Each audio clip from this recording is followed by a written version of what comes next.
के मुकाबले सियासी जमीन तलाश रहे शिवपाल यादव और राष्ट्रीय परिवर्तन दल के राष्ट्रीय अध्यक्ष डीपी यादव एक मंच पर दिखे, जहां शिवपाल यादव ने प्रगतिशील समाजवादी पार्टी का राष्ट्रीय परिवर्तन दल के साथ गठबंधन का ऐलान किया। यूपी में पीएसपी आरपीटी का सिर्फ एक विधायक है। यदुकुल पुनर्जागरण मिशन के बैनर तले कैला देवी में हुई सभा में शिवपाल सिंह ने डीपी यादव की पार्टी आरपीटी के साथ चुनावी गठबंधन का ऐलान किया। उन्होंने 2003 में बसपा के 40 विधायक तोड़कर मुलायम सिंह यादव को सीएम बनाने का खुलासा किया। उन्होंने बीएसपी की उस सरकार को बेईमान बताया। शिवपाल यादव ने सपा विधायकों पर एक और गंभीर आरोप चढ़ा और कहा कि उस समय के विधायक विकास के और ट्रांसफर के नाम पर कमीशन खोरी करते थे, अधिकारियों के कमीशन का पैसा नहीं देते थे। शिवपाल के आरोप से मुलायम सिंह यादव की उस सरकार में बड़े भ्रष्टाचार का उनके इस बयान में खुलासा हुआ। प्रसपा अध्यक्ष ने कहा कि प्रसपा ने अगर सभी सीटों पर प्रत्याशी खड़े किए होते तो असमोली, संभल, गुन्नौर समेत इतनी सीट सपा नहीं जीतती। एसएसपी और सच्चर कमेटी की रिपोर्ट लागू करने को उन्होंने यादवों का केंद्र सरकार में दखल जरूरी बताते हुए अपनी सरकार बनने पर रही रेजिमेंट समेत इन सभी मांगों को पूरा करने का भरोसा दिया।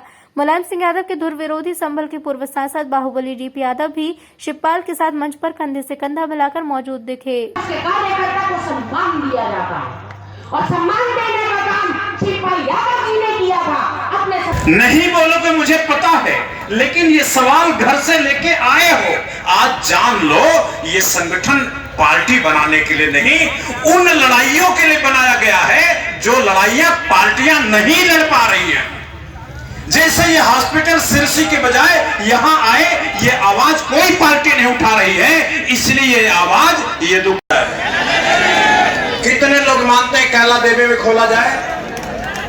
मैं यहाँ के एलआईयू डिपार्टमेंट के जरूर लोग होंगे, पुलिस डिपार्टमेंट के और खुफिया विभाग के लोग, मैं आप लोगों को कहता हूं कि ये इतने लोग गवाह हैं, ये मांग करते हैं कि सिरसी की हॉस्पिटल कैला देवी में खोला जाना चाहिए। और अगर ऐसा ना हुआ तो ये यदुकुल पुनर्जागरण मिशन आंदोलन पर उतरेगा।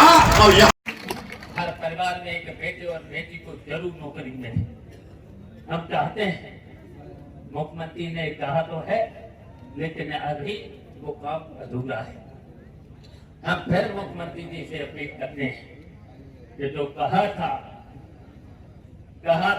हर परिवार में नौकरी देने का काम, और इसके साथ साथ सस्ती बिजली और किसानों को मुफ्त में बिजली देने का काम भी होना चाहिए। आज क्या हो रहा है? छापे बिजली दे नहीं रहे, छापे सूखा पड़ा है, पानी का इंतजाम नहीं। तो ये काम तब सफलता आएगी, तब अपने बच्चे शिक्षित भी होंगे, पढ़ाई भी होगी। तो इसलिए हम बहुत कुछ न कह करके आप सब लोगों को बधाई देते हैं जो आपने इतना बड़ा सम्मेलन करा दिया है, इतनी बड़ी रैली करा दी है, इतनी बड़ी रैली करा दी है। तो इसके लिए हम आपको बधाई देते हैं, धन्यवाद देते हैं। और ये हमारा यदुकुल पुनर्जागरण आगे बढ़ेगा और पूरे हिंदुस्तान पर ये फिर से लहराएगा, ये अपना वैभव फिर से फैलाएगा। इन्हीं शब्दों के साथ जय यादव, जय माधव और जय श्री कृष्णा, जय हिंद। सबसे ज्यादा इसलिए मैं कहना चाहता हूँ, अब तो हम लोग नहीं रहे, डीपी यादव और हम लोग नहीं रहे, अब हम तो मिलकर के साथ रह करके ही, चाहे पुनर्जागरण मिशन का मामला हो, चाहे कोई यहाँ चुनाव हो, चाहे लोकसभा का चुनाव हो, चाहे विधानसभा का चुनाव हो, हम लोग मिलकर के इस पूरे उत्तर प्रदेश का चुनाव लड़ने का हमें ये कहना चाहता हूँ, हम किसी की ताकत को कम नहीं करना चाहता, मैं अपनी ताकत को बढ़ाना चाहता हूँ। हम इसलिए बढ़ाना चाहता हूँ, जो मांगे हैं हमारे मिशन की 5 मांगे हैं। एक तो अहीर रेजिमेंट, दूसरी है किसानों को उसकी फसल का वाजिब मूल्य मिलना चाहिए। एमएसपी बताइए, एमएसपी का वादा तो किया गया, कहीं मिला? न्यूनतम समर्थन मूल्य किसी किसान को ना तो कह रहे जितनी लागत हो, लागत का कम से कम दोगुना तो मिलना चाहिए, दोगुना तो मिलना चाहिए किसान को। और इसके साथ साथ मंडल आयोग की सिफारिश से अभी तक लागू है। सच्चर कमेटी की रिपोर्टें अभी तक लागू नहीं हुई।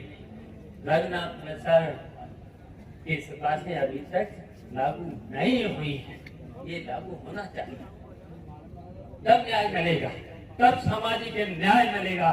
इस सामाजिक न्याय की लड़ाई को हम लोग, ये हमारा मिशन आगे बढ़ाने का काम करें। किसने तोड़े थे 40 विधायक, किसने तोड़े थे 40 विधायक तोड़ करके?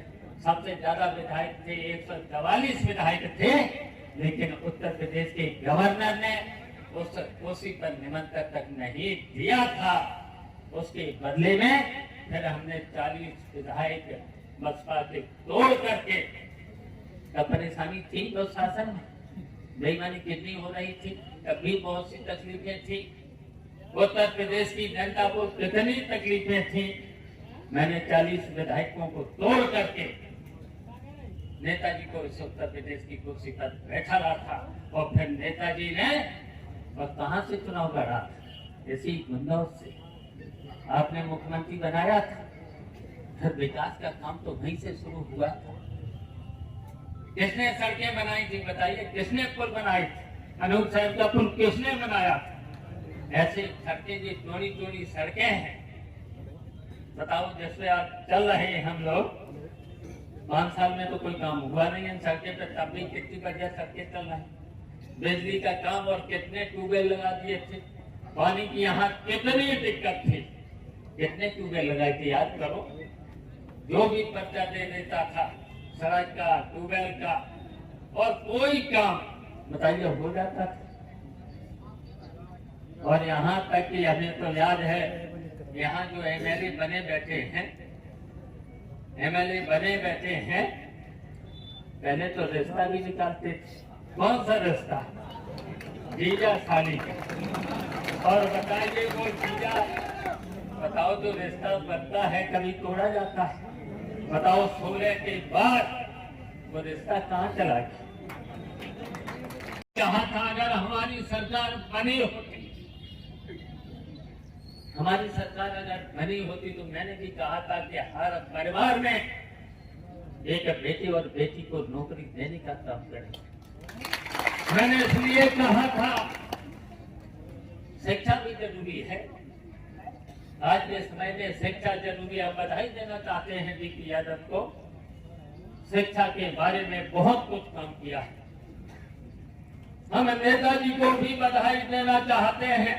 डीपी यादव जी को याद होगा, जब पहली बार नेताजी मुख्यमंत्री बने थे, नेताजी ने मंत्रिमंडल में और सभी विधायकों से कहा था अपने अपने क्षेत्र में कम से कम इंटर कॉलेज, डिग्री कॉलेज जरूर बनाना। कहा था? तो इसलिए हम लोगों ने, ये सही है, हमारे संगठन में रेजिमेंट का भी है, बहुत पुरानी मांग है, लेकिन अभी तक पूरी नहीं। लेकिन ये पूरी तो तभी हो सकती है जब हम तो कहेंगे भारत गांधी ने उसने 13 प्रस्ताव पास कर दिए थे। अगर एक प्रस्ताव और पास कर देते कि दिल्ली की कुर्सी भी अब यादवपुर के लोगों के सहयोग से दिल्ली की कुर्सी भी नजदीक पहुंचना चाहिए, तभी तो पूरी होगी। नहीं, अभी ये कागज जुटाना पड़ेगी। अगर ये सामने बैठी हमारी जनता अगर इसी तरीके से हम लोग काम करते रहे तो फिर ठीक ही कर सकते, लेकिन आलस कर गए, घर में बैठ गए तो फिर उस कोशिश तक पहुंचना मुश्किल होगा। तो इसलिए हम कहना चाहता हूँ, हम इसलिए बताना चाहता हूँ, बताइए 2003 में नेताजी को हमने तो उत्तर प्रदेश में किसकी सरकार थी? बेईमान सरकार थी। फिर बेईमान सरकार से एमएलए मिलाकर के 2003 में इस उत्तर प्रदेश की कुर्सी पर नेताजी को किसने बैठा? बताइए, किसने बैठाला था?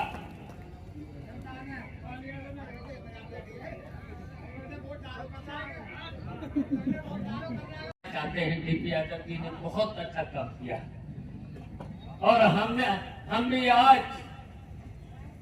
भी आज शिक्षा के मामले में मैं इसलिए कहना चाहता हूं, हमारा तो परिवार जानते ही होंगे कि शिक्षा से सभी पूरे परिवार जुड़ा।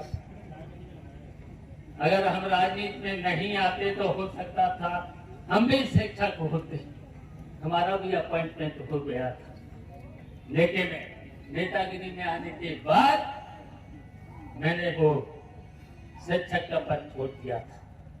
फिर उसके बाद आज हम भी 8 इंटर कॉलेज के मैनेजर हैं, तो पीजी कॉलेज के हम भी अध्यक्ष हैं। तो इसलिए हम लोगों ने नेताजी ने जो हम लोगों को कहा था उसे पूरे करके दिखाया है। डीपी यादव ने भी करके दिखाया है और हम तो चाहेंगे यहाँ जितने भी बैठे हैं, आज करण सिंह जी से भी हम सब लोगों ने मांग की है, कम से कम इस क्षेत्र में एक कॉलेज तो बनाए, उनसे भी कहा और जो बना सकते हैं बहुत से साथियों ने बनाया है। और शिक्षा के साथ साथ संपन्नता भी जरूरी है, संपन्नता भी जरूरी है। अगर संपन्न नहीं होंगे तो अपने बच्चों को कैसे पढ़ाओगे? कितने काम और काम के साथ साथ पूछना यहाँ के विधायकों को, सभी विधायकों, चाहे सहसमान का विधायक हो, चाहे कुन्नौर का विधायक हो, चाहे असमोली का विधायक हो, चाहे बदायूं का विधायक हो, जो मांगा बताओ, सड़क, ट्यूबवेल के साथ साथ जो भी ट्रांसफर पोस्टिंग से लेकर के करा और उसके बाद फिर हो गए संपन्न। कमीशन लेकर किसी को दिया, किसी अधिकारी को भी नहीं दिया, खा गए सबका। मैं इसलिए बताना चाहता हूं, अगर 2022 में अगर हम अपनी पार्टी के प्रत्याशी अगर लड़ा देते तो बताओ कोई भी जीतता यहाँ से? कोई भी विधायक नहीं जीत सकता। इसलिए मैं बताना चाहता हूँ, नहीं जीत सकता था, एक भी विधायक नहीं जीत सकता। मुझे तो एक ही सीट मिली, लेकिन मैं तो बधाई देना चाहता हूँ जसमान नगर क्षेत्र की जनता को। जसमान नगर की जनता ने मुझे किसी ने मेरा पहचान नहीं किया, तब भी मैं सबसे ज्यादा वोटों से जीता। जो मन में, विचारों में, छाती में जुनून पैदा हो गया, उसको कर गुजरने के लिए हमें कोई रोक नहीं सकता है। वो अलग बात है कि कोई जेल भेज दे, कोई लाठियां चलवा दे, कोई गोलियां चलवा दे। और जब ऐसा कभी होगा तो मैं भी तो केला देवी पर आकर खड़ा हो जाऊंगा, फिर तो तुम लोग इकट्ठे होकर के आओगे ना मेरे पास। तो कुल में जाकर के इन लोगों ने जो मांगे की, 2 मांग उनमें मुख्य है जिनको मैं भी चाहता हूं, लेकिन मेरे चाहने से शिवपाल जी कुछ ज्यादा नहीं होता। चाह तो हम तमाम, ये हजारों हजार लोग बैठे हैं, आप लोग बैठे, सब चाहते हैं कि अस्पताल भी बने और डिग्री कॉलेज भी बने।